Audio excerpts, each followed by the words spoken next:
Good morning, everyone.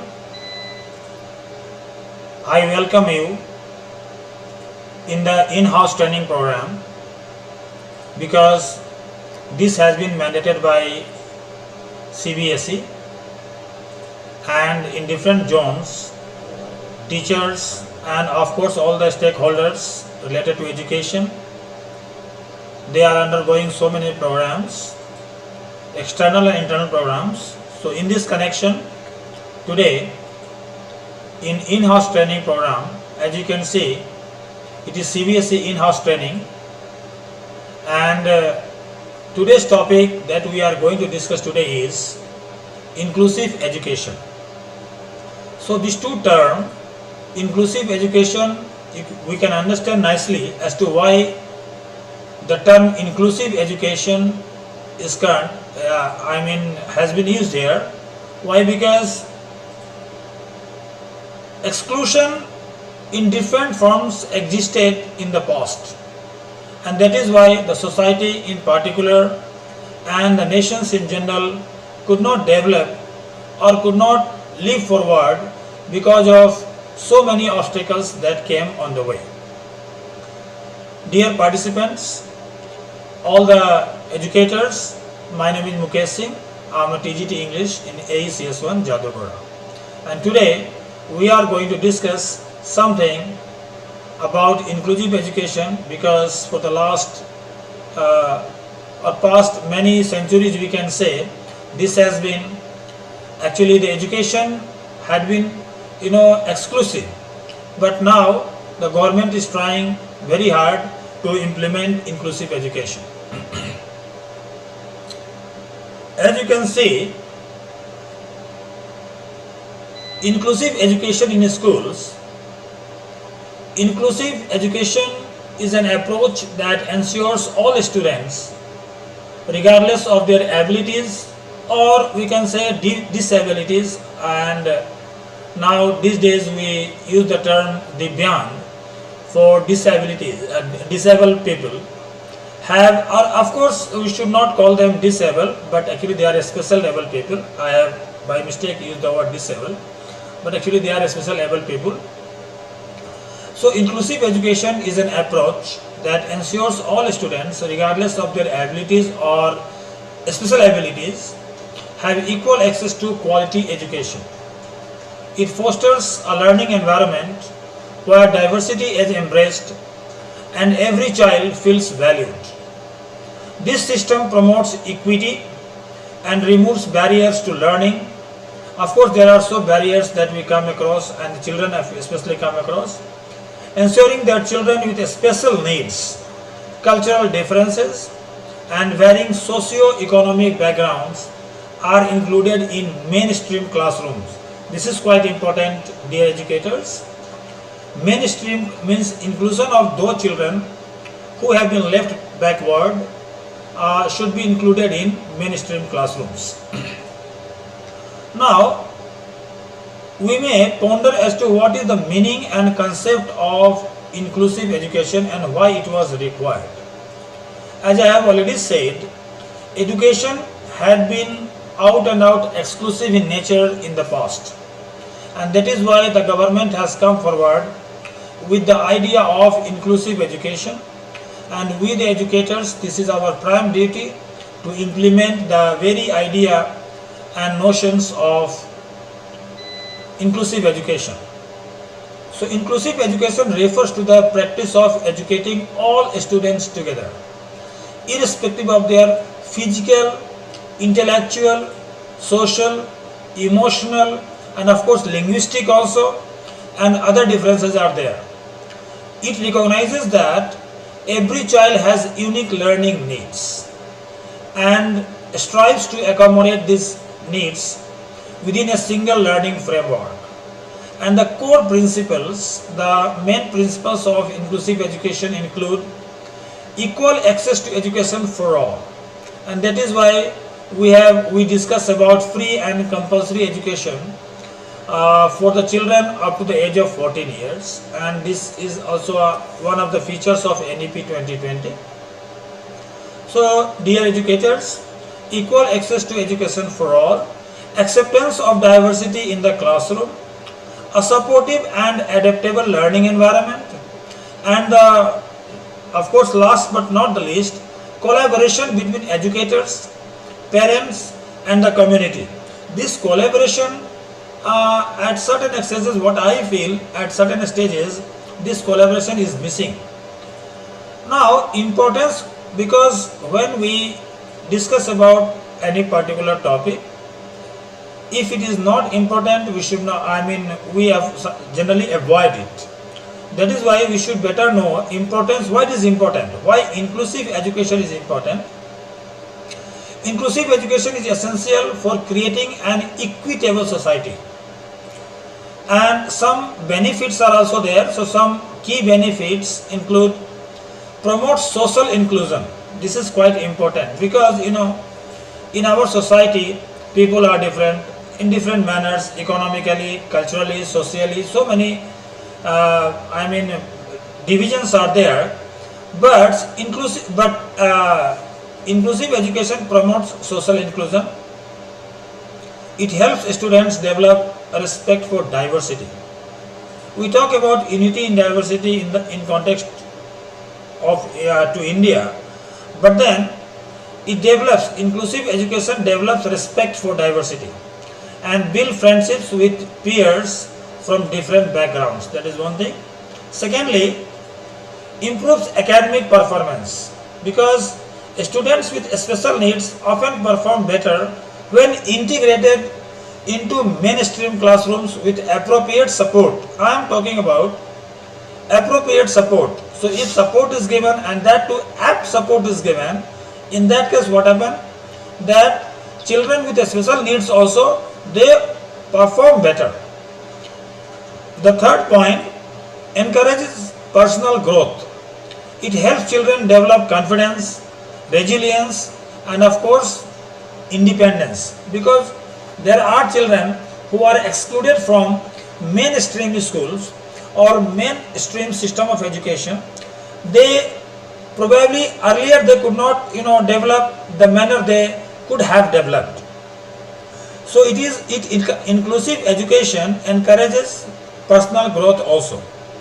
And the next point, as you can see, reduces discrimination, because by fostering an inclusive environment, students learn to appreciate differences and reject discrimination. Because when everybody comes together, what happens?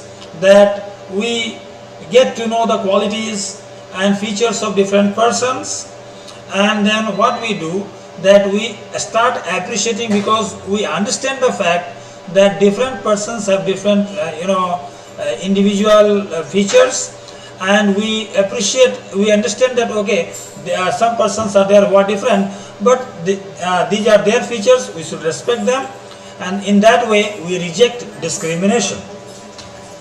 Now, when we try to include inclusive education, there are certain principles, and these are the suggested ones.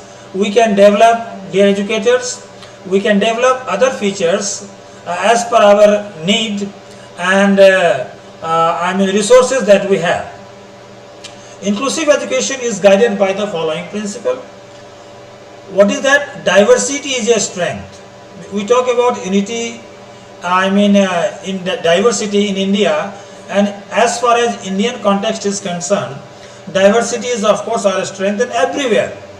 Every student brings unique abilities that contribute to the learning experience. That is one thing.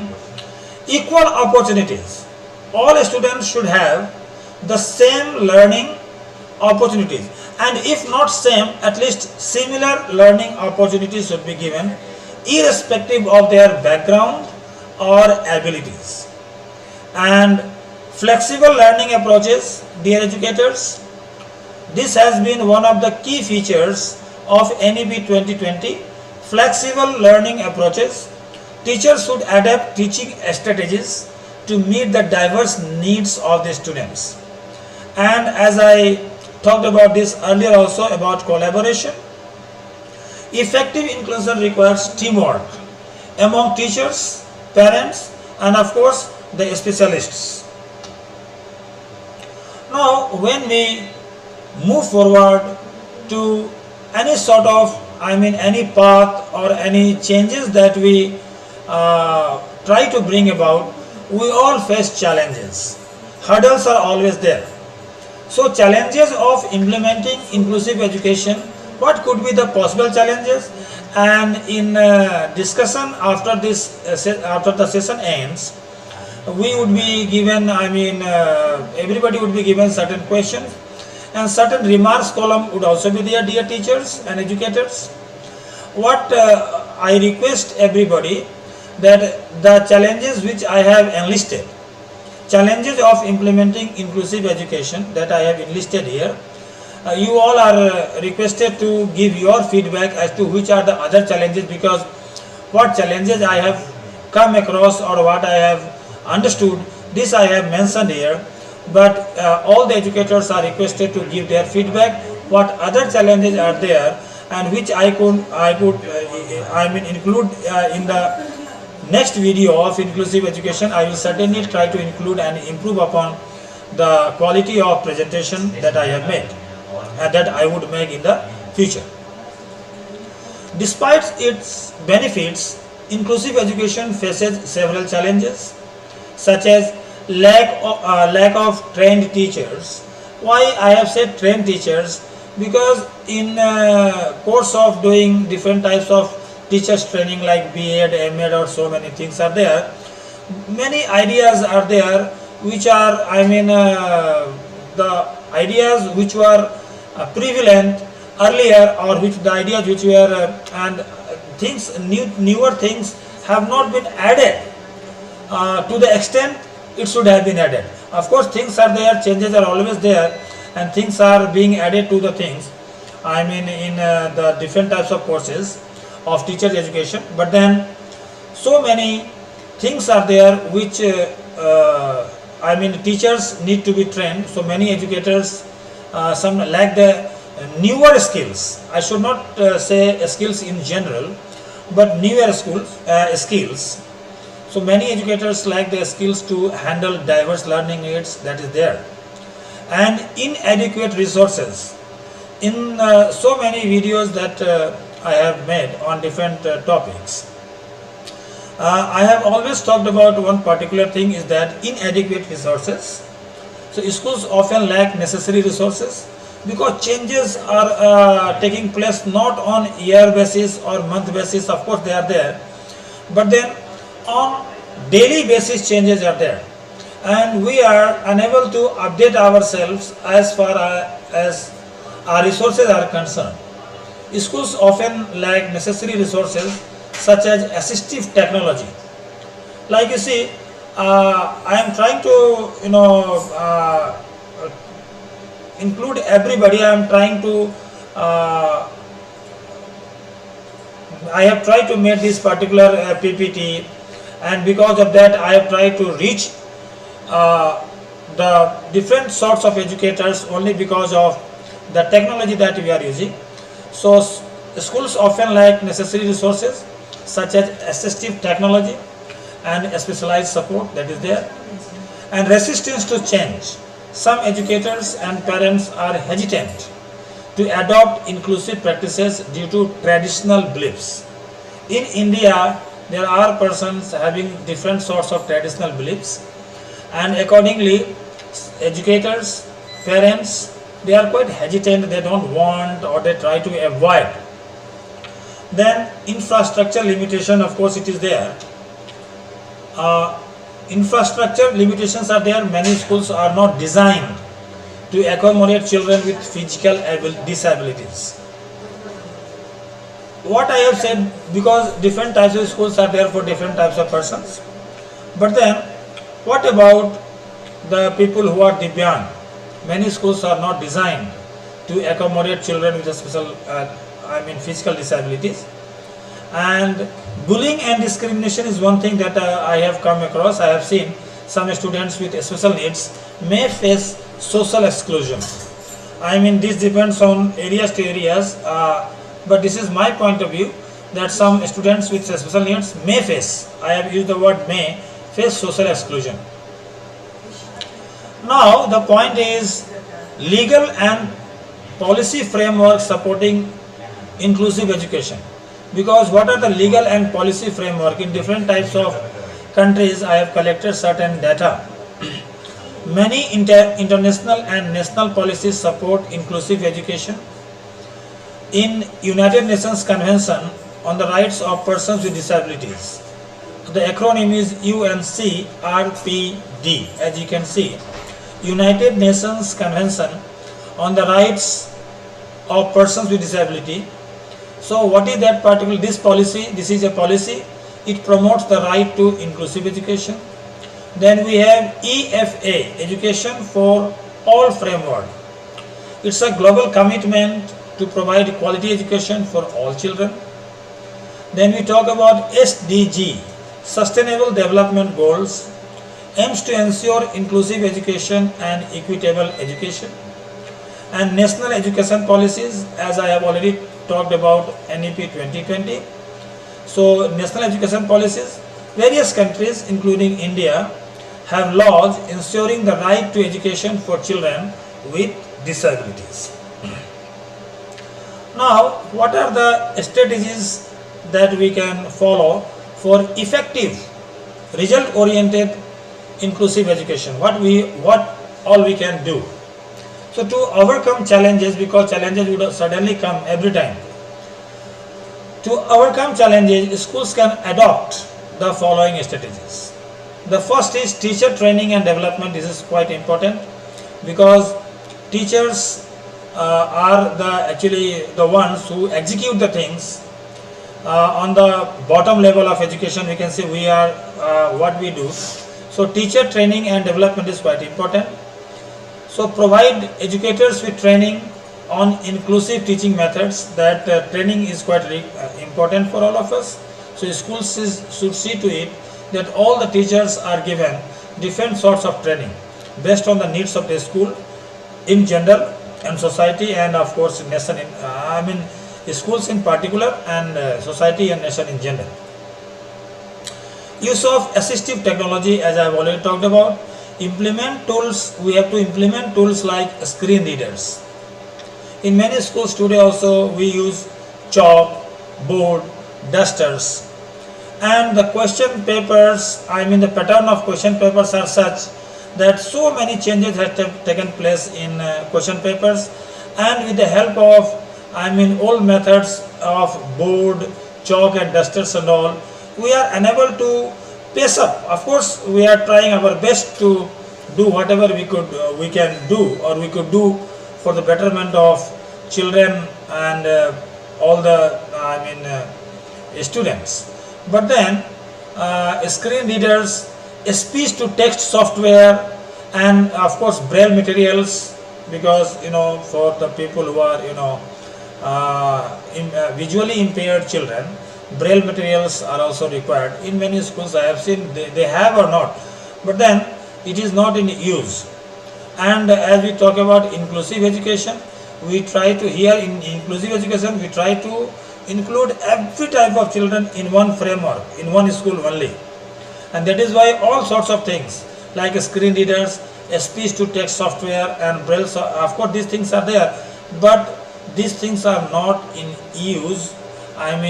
Not, of course these things are there available with us, but we have not executed these things to its fullest capacity.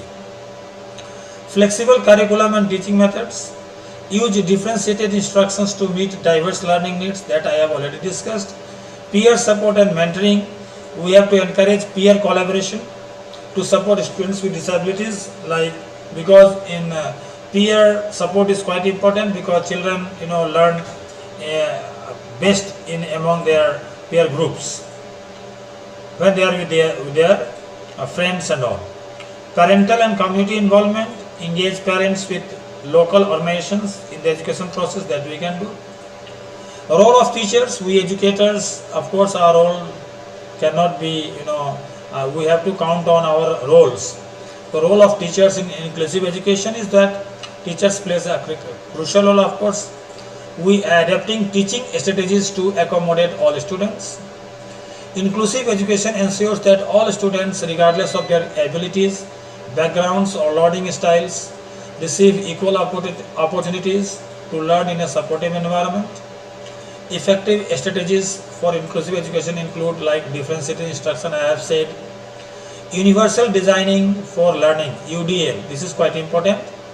Curriculum should be designed to be accessible for all students, incorporating multiple means of engagement, representation and expression. Assistive technology, as I have already discussed. Collaborative teaching is what? Co-teaching models, where general and special, I repeat dear educators, co-teaching models are quite important. What is co-teaching models? Like with teaching, we should have some co-teaching models, like we have curricular, we have co-curricular. Accordingly, we have teaching models and co-teaching models to support teaching models, of course, where general and special educators work together, support students with diverse needs. And in many schools we have special educators, and we should collaborate with them also. And flexible assessment methods, this should be very taken care of, providing alternative ways to demonstrate understanding, such as oral presentations, portfolios are there, modified tests are there, ensures fair evaluations. Because same child, if given the same type, every child if given same type of test, then some would perform better, some would not perform in that particular test.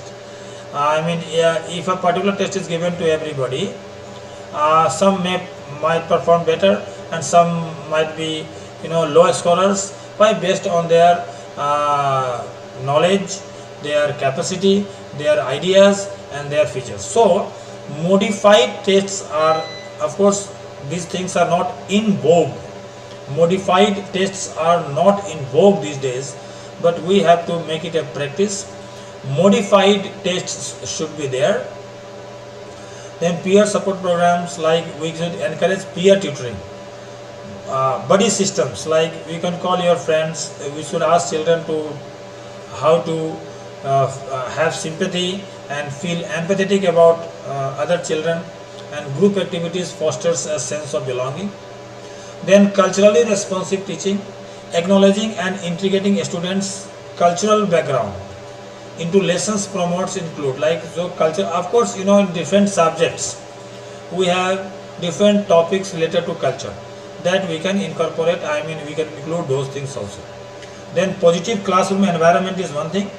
Encouraging respect, empathy and anti-bullying policies ensures a safe space for learning. Then creating a welcoming and supporting classroom environment, collaborating with special educators and therapists, of course, encouraging student participation and engagement, and collaborating with special educators and therapists, and of course medical practitioners also should. Children's health should also be, because in the last video I discussed about health and well-being in schools. So therapists, medical practitioners should also be welcome to school, and so that children's health could be taken care of, because health is wealth finally. Using inclusive assessment methods to evaluate all learners fairly. Now case studies, certain case studies I have included here. Several schools worldwide have successfully implemented inclusive educations, like in Finland's education system. What is that? Finland follows an inclusive model where students receive individualized support within mainstream classrooms. Individualized support within mainstream classroom. And that is possible when we bring about technological changes in the classroom. This past, like board, chalk, dusters and old resources, of course they are important, but they don't meet up to the changing demand of the society and of course education system. India's Sarva Shiksha Abhiyan, we all are aware of, SSA, Sarva Shiksha Abhiyan. The term itself is Sarva Shiksha Abhiyan. Sarva Shiksha means everybody should be given education. This program aims to provide free and compulsory education to all children up to the age of 14 years, including those with disabilities. or Divyang Jan, what we call it. Then United Kingdom's SEND framework. SEND is what? A special education needs, educational needs and disabilities. So schools provide specialized support for students with special educational needs and disabilities. Now conclusion and future directions, as you can see, what to conclude with, inclusive education is a fundamental right and a necessity for building a fair society. While challenges exist, dear teachers and educators, the benefits of inclusion far outweigh the difficulties. Governments, educators, parents, and communities must work together to create an education system that welcomes and supports every child. Moving forward, increased investment in teacher training. I repeat, dear educators, moving forward, increased investment in teacher training, infrastructure, and technology will be key to making inclusive education a reality for all. So for today, for today we have this much only, and certain questions would be there in the link for you. For the better understanding of the topic inclusive education, and of course in comment section you all are requested to give your comments, so that in other slides and other presentation I would be in a position to develop myself. So with this, thank you everyone, thank you very much for sparing time, your valuable time for this, and we would be meeting up in the next video. Thank you, good day, good morning to everyone. Thank you, sir.